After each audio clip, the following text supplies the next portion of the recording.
Donc, Et tu me diras quand c'est parti. très bien. Bonjour mes amis. Eh bien, je vous remercie de votre fidélité. Dans les vidéos précédentes, j'ai parlé de la synchronicité. J'ai conscience que là, nous tenons la pensée de la civilisation à venir. Mais on ne peut parler de synchronicité si on ne connaît pas le langage du cosmos. Car il s'agit bien, je le rappelle, de participer à sa prodigieuse intelligence. Alors, si vous voulez vivre en Chine, par exemple, eh bien, vous devez apprendre le chinois. Sinon, vous ne serez jamais intégré à la vie du pays. C'est la même chose avec le cosmos. On vit dedans et pas ailleurs. Donc, à mon avis, il faudrait apprendre son langage dès l'école, dès la petite enfance. Alors, l'outil le plus génial, à mon avis, bien sûr, jamais inventé par l'humanité pour connaître ce langage, c'est la carte du ciel. La carte du ciel, que l'on connaît en astrologie avec thème de naissance ou thème astral. Alors, si vous voulez faire monter votre thème pour comprendre qui vous êtes en réalité, c'est tout à fait légitime. Moi-même, au début, je l'ai fait.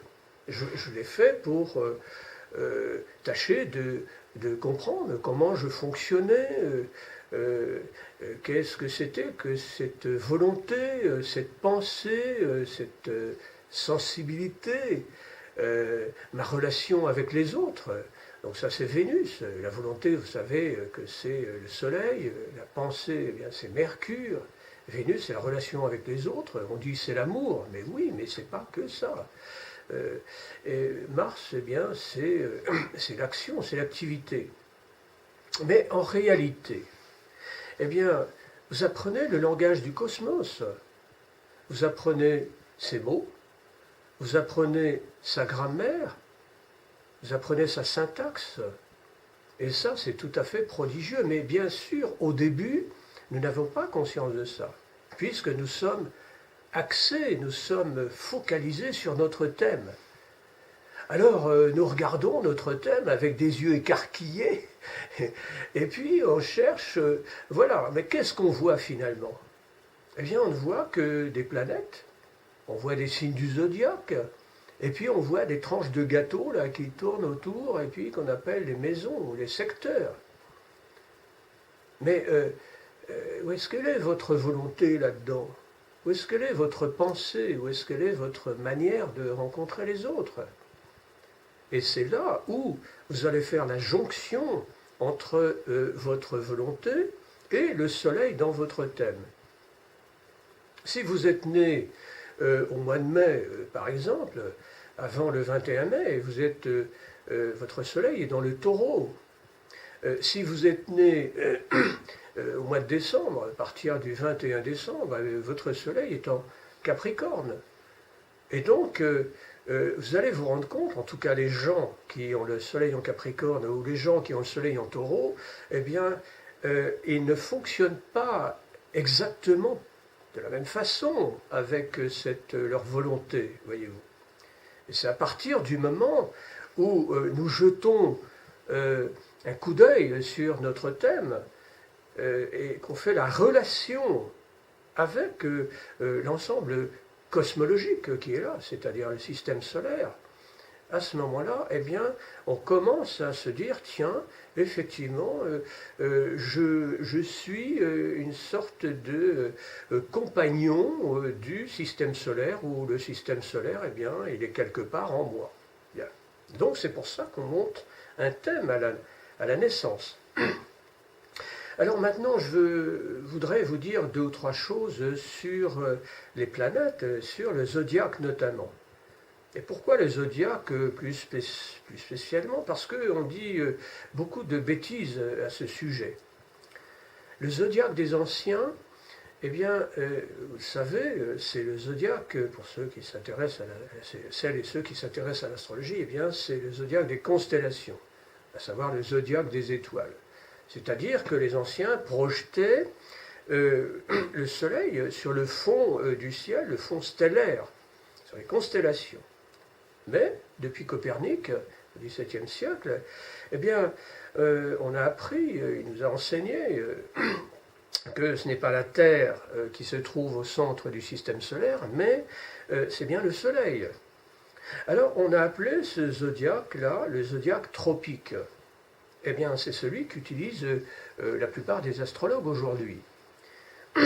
Cependant, eh bien, il y a des astronomes, il y a des universitaires. Si vous tapez sur Internet zodiaque, peut-être que vous allez entendre des gens de la NASA qui vont vous dire, eh bien, ah, mais vous croyez que vous êtes du signe du lion, mais non, en fait, vous êtes du cancer.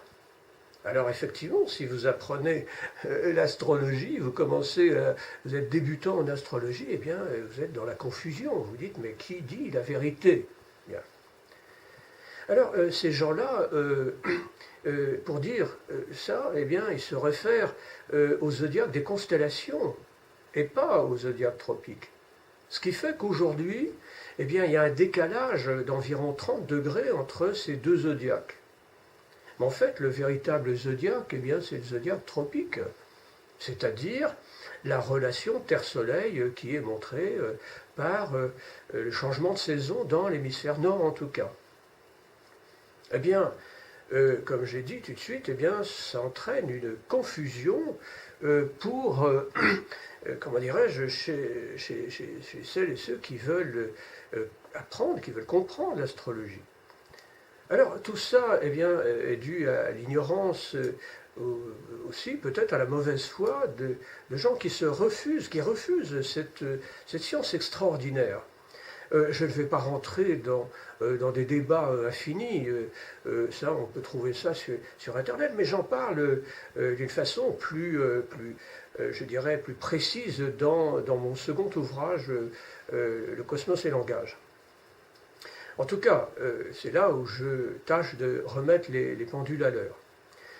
Alors, le zodiaque. Le zodiaque, il faut comprendre comme une sphère qui entoure notre planète. Eh bien, ces sphères, c'est la magnétosphère.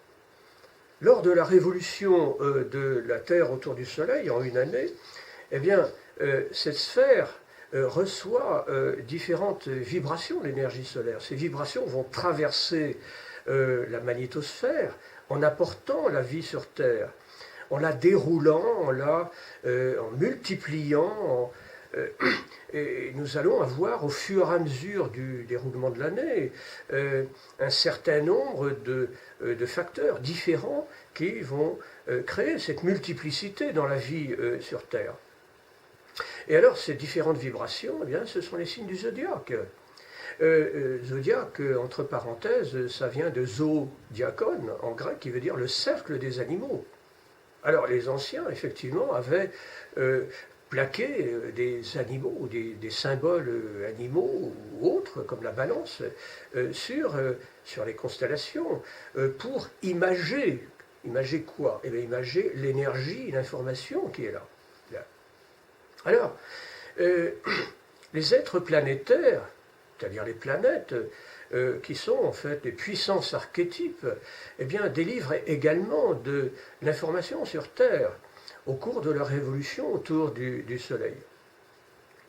Maintenant, les maisons dans un thème de naissance, ce qu'on appelle les maisons, les secteurs, ce sont des champs d'expérience terrestre pour tout le vivant. Alors d'où ça vient, ces maisons-là?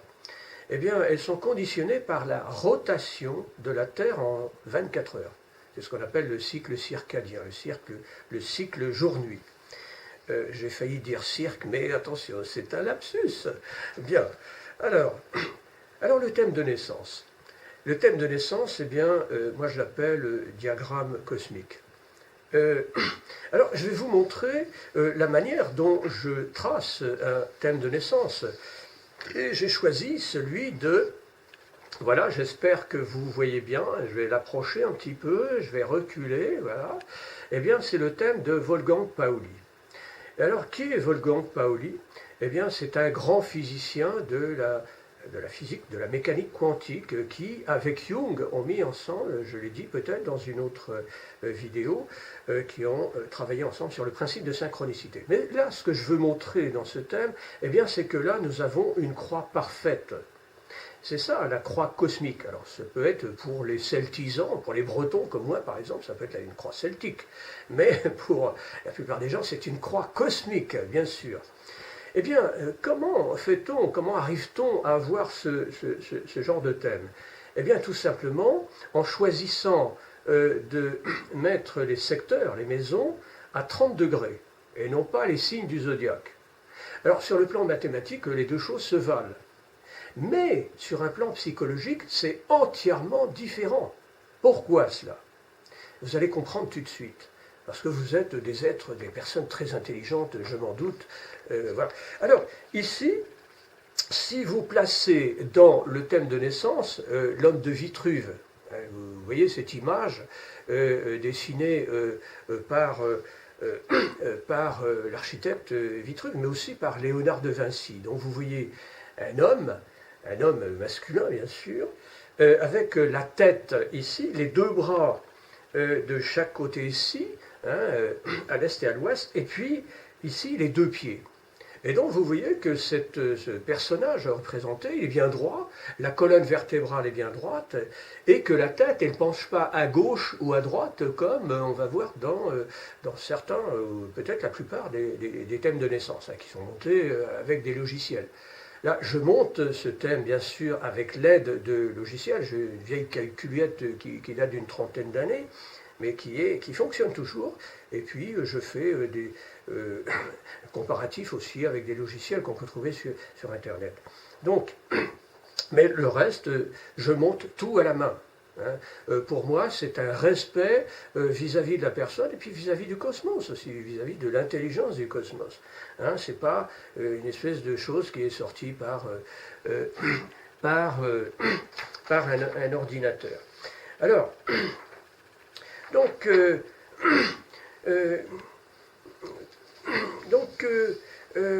il y a différentes vibrations du système solaire qui sont là. Et que cette croix cosmique, eh bien, vous allez la trouver dans tous les thèmes que je monte.